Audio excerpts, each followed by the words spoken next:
Telegram channel पर एक student का ये डाउट था, तो इस क्वेश्चन को देखेंगे इस वीडियो में।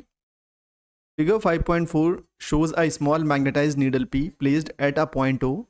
The arrow shows the direction of its magnetic movement. The other arrows show different positions and orientations of the magnetic movement of another identical magnetized needle Q. In which configuration the system is not in equilibrium? In which configuration is the system in stable and unstable equilibrium? Which configuration corresponds to the lowest potential energy among all the configuration shown? अब यहाँ पर आपको बहुत ही basic concept पता होने चाहिए कि ये स्टेबल इक्विलिब्रियम, पहले तो इक्विलिब्रियम कंडीशन क्या है, ठीक है, फिर स्टेबल इक्विलिब्रियम क्या है, अनस्टेबल इक्विलिब्रियम क्या है, तब हम ये सभी क्वेश्चंस का आंसर कर पाएंगे यहाँ पर। तो इसको समझने के लिए थोड़ा हम इलेक्ट्रोस्टैटिक्स चैप्टर में जाएंगे, ठीक है, वहाँ से एनालॉजी लगा करके यहाँ के कुछ फॉर्मूले आते हैं, तो वो मैं आपको समझाने की कोशिश करूँगा। अभी मान लीजिए इलेक्ट्रिक फील्ड इस डायरेक्शन में है और इलेक्ट्रिक डाइपोल इस इलेक्ट्रिक फील्ड के अंदर रखा हुआ, यूनिफॉर्म इलेक्ट्रिक फील्ड है, ठीक है, ऐसे यूनिफॉर्म इलेक्ट्रिक फील्ड है और इस इलेक्ट्रिक फील्ड के अंदर एक हमने इलेक्ट्रिक डाइपोल रखा। इलेक्ट्रिक डाइपोल क्या होता है? दो चार्जेस हैं, -q और +q, और ये सेपरेटेड है कुछ 2a डिस्टेंस है, ठीक है। अब इस इलेक्ट्रिक डाइपोल का जो डाइपोल मोमेंट होता है उसे हम p से लिखते हैं और इसकी वैल्यू क्या होती है? q × 2a, और इसका डायरेक्शन क्या होता है? माइनस से प्लस की तरफ, ठीक है। अब यहाँ पर मान लीजिए इस डाइपोल मोमेंट और इलेक्ट्रिक फील्ड के बीच में थीटा एंगल बन रहा है। अब यहाँ पर जो टॉर्क लगेगा इस डाइपोल के ऊपर, ठीक है, अच्छा पहले तो एफ नेट 0 लगता है। क्यों लगता है, क्या लगता है, वो सब मैं पहले बना चुका हूँ, तो यहाँ पर मैं सिर्फ डिटेल में बताऊँगा तो बहुत ही ज़्यादा बड़ा वीडियो हो जाएगा।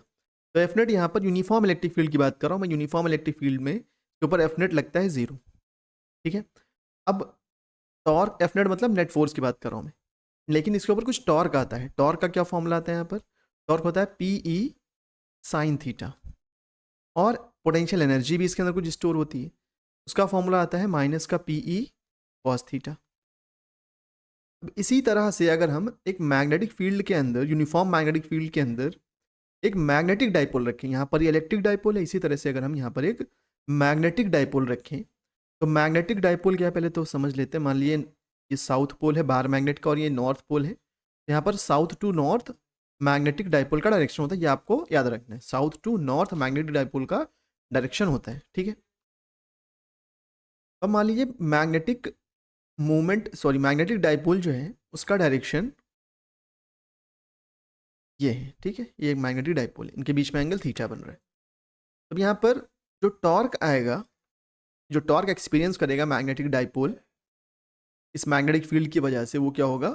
यहाँ पर PE sin थीटा था, तो यहाँ पर जो ये मैग्नेटिक डाइपोल होता है इसका डाइपोल मोमेंट हम m से लिखते हैं।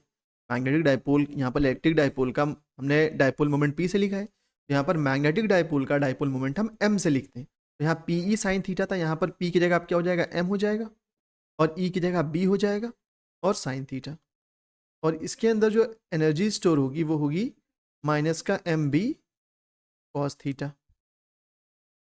अब जब ये जो टॉर्क है यहाँ पर दोनों ही केसेस में हम समझ सकते हैं, टॉर्क अगर नेट टॉर्क इसके ऊपर 0 हो जाए, वो 0 कब होगा? जब साइन थीटा की वैल्यू क्या हो जाए? 0 हो जाए। अब साइन थीटा की वैल्यू कब 0 होती है? जब थीटा 0 हो या फिर थीटा 180 हो, ठीक है। अब इस केस में टाउ नेट 0 आएगा, ठीक। टॉर्क जब 0 होगा तो इसे हम बोलेंगे इक्विलिब्रियम कंडीशन। इसे क्या बोलेंगे हम? Equilibrium condition. और जब टॉर्क 0 के बराबर नहीं होगा, जब नेट टॉर्क 0 के बराबर नहीं होगा, यानी थीटा 0 या 180 के अलावा कुछ और होगा, थीटा 0 या 180 के अलावा कुछ और होगा, तो नेट टॉर्क 0 नहीं होगा, उस केस में ये जो कंडीशन होगी इक्विलिब्रियम की नहीं होगी, ठीक है, नॉट इक्विलिब्रियम, ठीक है, इक्विलिब्रियम कंडीशन नहीं होगी। सिर्फ 0 और 180 के केस में इक्विलिब्रियम में होगा जब नेट टॉर्क 0 होगा।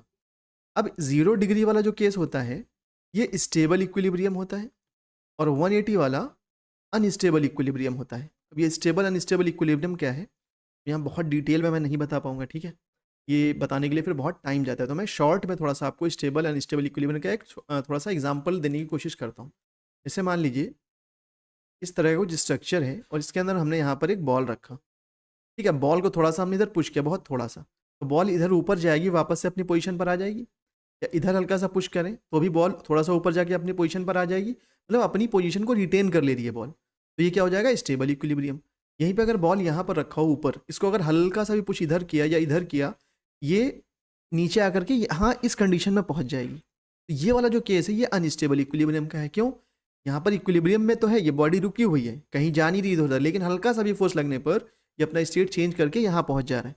ठीक, लेकिन यहाँ पर अगर बॉल रखी हुई थी तो हम इसे अगर इधर या इधर थोड़ा सा पुश करेंगे तो वापस से अपनी पोजीशन पर ये आ जाएगा। तो ये हो गया स्टेबल इक्विलिब्रियम और ये अनस्टेबल। थोड़ा सा शायद आपको कुछ यहाँ पर आइडिया लगा होगा क्या है स्टेबल अनस्टेबल इक्विलिब्रियम।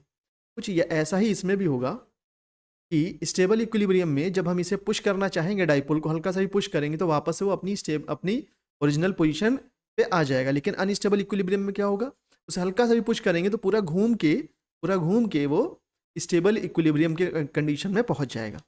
ठीक है, हमने यहाँ पर समझा कि कब इक्विलिब्रियम कंडीशन में होगा डाइपोल और कब इक्विलिब्रियम की कंडीशन में नहीं होगा। जब टाउ नेट 0 के बराबर नहीं होगा तो इक्विलिब्रियम नहीं होगा, टाउ नेट 0 होगा तो इक्विलिब्रियम होगा, लेकिन दो तरह का, या तो स्टेबल या फिर अनस्टेबल।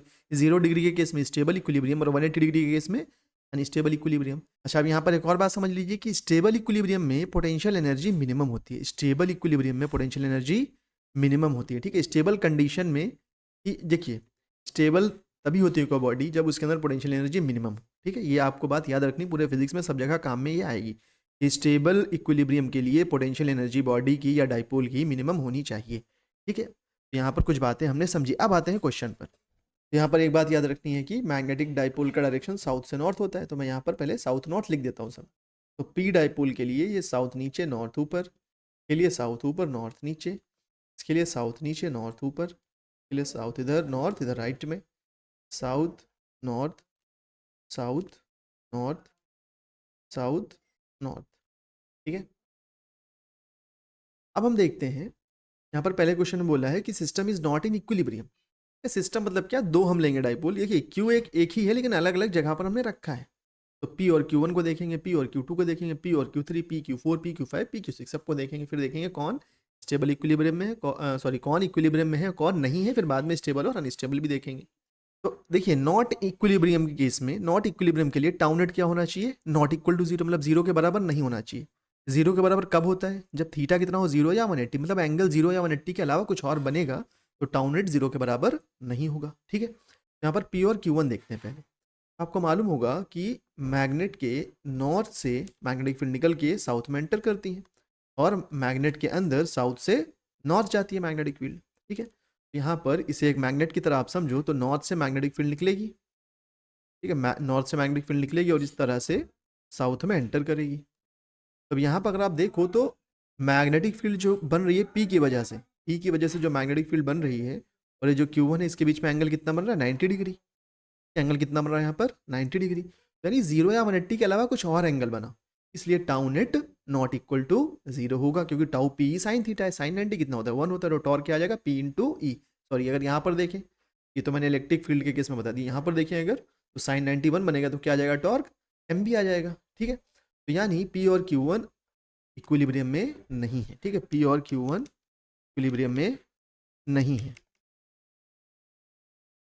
तो यहाँ पर हम लिख सकते हैं कि P और Q1 नॉट इन इक्विलिब्रियम। ठीक है, और देखते हैं यहाँ पर अगर हम P और Q2 को देखें तो ऐसे नॉर्थ से मैग्नेटिक फील्ड निकलेगी और इससे कुछ इस तरह से इंटरेक्ट करके साउथ में एंटर करेगी। तो फिर से अगर आप देखो तो ये है Q2 का डायरेक्शन इधर। ठीक है, और यहाँ पर मैग्नेटिक फील्ड से नीचे की तरफ आ रही, तो यहाँ पर एंगल फिर से कितना बनेगा, 90, मतलब एंगल 0 या 180 के अलावा कुछ और बना। तो यहाँ पर भी tau net not equal to 0 हो जाएगा और P और Q2 भी किस में आ जाएंगे, नॉट इन इक्विलिब्रियम। तो P और Q2 भी नॉट इन इक्विलिब्रियम। ठीक है, अब अगर हम Q3 से देखें, Q3 तो P Q3 है, मैग्नेटिक फील्ड नॉर्थ से ऐसे निकलेगी कुछ, ठीक है, साउथ में एंटर करेगी, सॉरी यहाँ पे नॉर्थ से कुछ ऐसे निकलेगी और फिर ऐसे जा करके साउथ में एंटर करेगी। तो मैग्नेटिक फील्ड की डायरेक्शन किधर हो गई, इसके लिए नीचे की तरफ ऐसे, और यहाँ पर Q3 का जो डाइपोल मोमेंट है वो भी नीचे की तरफ है। तो थीटा कितना हो गया यहाँ पर 0। थीटा 0 मतलब क्या बताया मैंने, स्टेबल इक्विलिब्रियम। थीटा 0 मतलब स्टेबल इक्विलिब्रियम, यानी P और Q3 किस में हो गए, स्टेबल इक्विलिब्रियम में। यहाँ पर जो स्टेबल इक्विलिब्रियम पूछा है इसमें क्या हो जाएगा, P और Q3। ठीक है, P Q3 स्टेबल इक्विलिब्रियम में। अब P Q4 देखते हैं।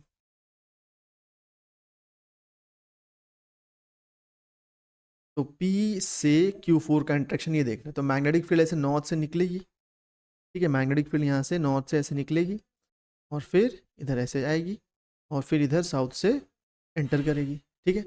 अब यहाँ पर अगर हम डायरेक्शन देखें तो मैग्नेटिक फील्ड का डायरेक्शन कुछ ऐसा आ रहा है, ठीक है, ऐसे नॉर्थ से निकल रही है। अब यहाँ पर मैग्नेटिक फील्ड का डायरेक्शन ऊपर की तरफ है और Q4 का मैग्नेटिक मूवमेंट नीचे की तरफ है, तो थीटा कितना हो गया यहाँ पर 180, एंटी पैरेलल है तो थीटा कितना हो गया 180। मतलब P और Q4 किस में हो गए, अनस्टेबल इक्विलिब्रियम में। तो ये अनस्टेबल में कौन हो जाएगा, P और Q4, और P और Q3 किस में आए थे, P और Q3 किस में आए थे, स्टेबल इक्विलिब्रियम में आए थे ना। इसी तरह से अगर हम Q6 को देखें तो यहाँ पर मैग्नेटिक फील्ड ऐसे ऊपर की तरफ जा रही है, मैग्नेटिक फील्ड ऊपर की तरफ है और Q6 का मैग्नेटिक मूवमेंट भी ऊपर की तरफ है। इसका मतलब थीटा कितना हो गया, यहाँ पर 0 हो गया। थीटा 0 हो गया मतलब P और Q6 इसमें हो गए स्टेबल इक्विलिब्रियम में। तो PQ3 और PQ6 किस में हो गए, स्टेबल इक्विलिब्रियम में, ठीक है। अब ये P सिर्फ Q5 बचा है, हमने Q1, Q2, Q3, Q6, Q4 ये सब देख लिया हमने, बचा है Q5। Q5 से देखते हैं, ठीक है। ये Q5 से देख लेते हैं हम, ये साउथ या नॉर्थ, ये ठीक है। तो यहाँ नॉर्थ से मैग्नेटिक फील्ड निकलेंगी और फिर ये ऐसे यहाँ से एंटर करके साउथ में आएंगी, ठीक है। तो यहाँ पर देखो तो मैग्नेटिक फील्ड का डायरेक्शन नीचे की तरफ ऐसे मैग्नेटिक फील्ड आ रही है और मैग्नेटिक मूवमेंट ऊपर की तरफ। थीटा कितना हो गया यहाँ पर 180, थीटा 180 मतलब अनस्टेबल इक्विलिब्रियम। तो P और Q5 अनस्टेबल इक्विलिब्रियम में होंगे, तो P और Q5 अनस्टेबल। PQ3 और यहाँ पर क्या आया था PQ6 है ना, PQ6 ये ऐसे ऊपर की तरफ, ठीक है, PQ6। तो ये समझ में आया कि कौन कौन इक्विलिब्रियम में नहीं है। PQ1 PQ2 इक्विलिब्रियम में नहीं है, PQ3 PQ6 स्टेबल इक्विलिब्रियम में है और अनस्टेबल में PQ4 और PQ5 है।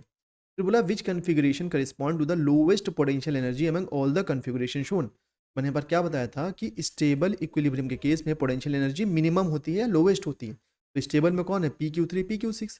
तो लोवेस्ट पोटेंशियल एनर्जी किसके लिए हो जाएगी, PQ3 और PQ6 के लिए, ठीक है। ये हो गया इस क्वेश्चन का आंसर। आई होप कि आपको ये समझ में आया होगा।